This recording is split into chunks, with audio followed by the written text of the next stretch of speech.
Senior صحافی اور تجزیہ کار سہیل وڑیچ کے مطابق جنگل میں آئے روز جنگیں، لڑائی جھگڑے اور مقابلے ہوا کرتے تھے۔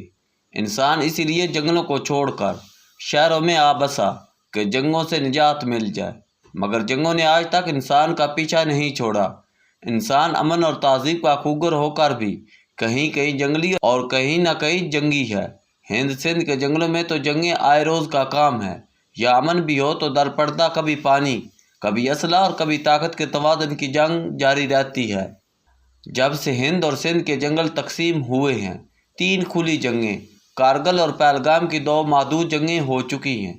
سندھ کے جنگل کو تو افغان جنگل سے 2 اضافی جنگیں اور بھی لڑنا پڑی۔ حالیہ تاریخ میں کسی خطے میں اوپر تلے 7 جنگیں کہیں بھی نہیں لڑی گئیں۔ ہند ایک اور لڑائی چینی پہاڑوں سے بھی لڑ چکا ہے۔ اس لیے کل 8 جنگیں لڑنے کے بعد بھی ہند اور سندھ کی جنگ لڑنے کی پیاس نہیں بجھی۔ ایک دوسرے کو تباہ کرنے والے یہ 2 جنگل خودکشی کی طرف مائل ہے۔ جنگ کے لیے ہر وقت آمادہ رہنے والا یہ خطہ جدید دنیا کی نظر میں جنونیوں اور پاگلوں کا علاقہ ہے۔ یہاں دنیا سے ہٹ کر متضاد رویے ہیں۔ جدید دنیا میں عقل اور دلائل سے مسائل حل کیے جاتے ہیں، جبکہ ہند اور سندھ میں جنون، جوش اور جنگ سے مسائل کا حل نکالنے کی کوشش کی جاتی ہے، جس کا نتیجہ ہمیشہ ناکامی کی صورت میں نکلتا ہے۔ ہند سندھ کے جنگل کی حالیہ جنگ میں وادی سندھ کے ببر شیر نے پورے خطے میں اپنا سکہ بٹھا دیا ہے۔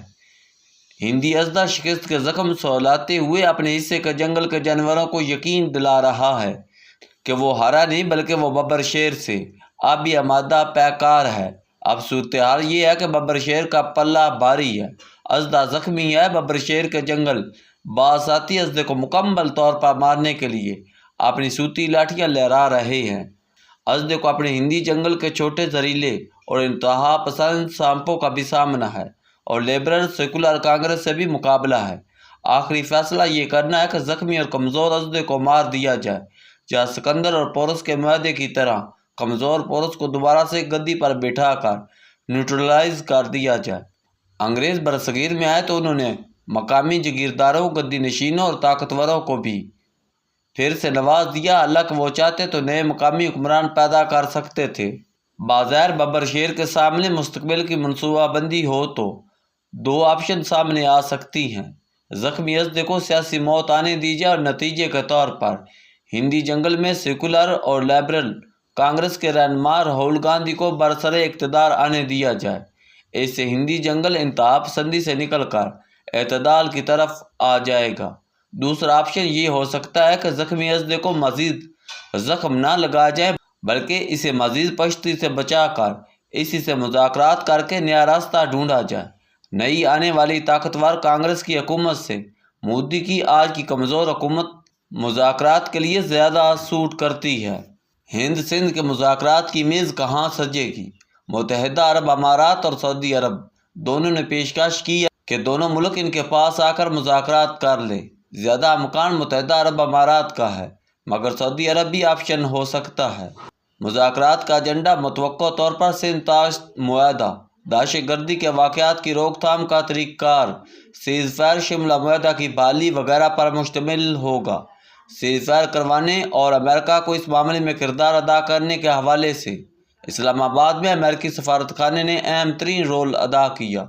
امریکی نائب صدر اور امریکی وزیر خارجہ نے سب سے زیادہ متحرک کردار ادا کیا۔ امن تجاویز کے حوالے سے کہا جا رہا ہے کہ اس جنگ یا جھڑپ سے پہلے پاکستان اور بھارت کے D G M Os, director general military operation کا آپس میں کوئی رابطہ نہیں تھا۔ اب آپس میں رابطہ بحال ہو چکا ہے، بلکہ نیشنل سیکورٹی ایڈوائزر کا بھی مسلسل رابطہ ہے۔ انٹرنیشنل ذرائع نے تجویز کیا ہے کہ پاکستان اور بھارت کے درمیان ایک مستقل بیک چینل ہونا چاہیے، جس کے ذریعے کسی بھی پیچیدگی کی صورت میں اسے اس فورم پر زیر بحث لایا جا سکے۔ دوسری طرف دونوں ملکوں کو شدید خود احتسابی کی بھی ضرورت ہے۔ بھارت کو بی ایل اے اور طالبان کے ذریعے پاکستان کے اندر شہرت برپا کرنے کی روش ختم کرنا ہوگی، اور اس حوالے سے پاکستان کو یقین دلانا ہوگا کہ بھارت اب اسی طرح کی سرگرمی میں ملوث نہیں ہوگا۔ دوسری طرف پاکستان کی جہادی تنظیموں کے حوالے سے عالمی ساکھ بہت بری ہے، کیونکہ ماضی کے کئی واقعات میں واقعی جہادی تنظیمیں ملوث تھیں۔ اب ریاست کو جہادی تنظیموں کی حمایت اور سرپرستی سے دور رہنا چاہیے۔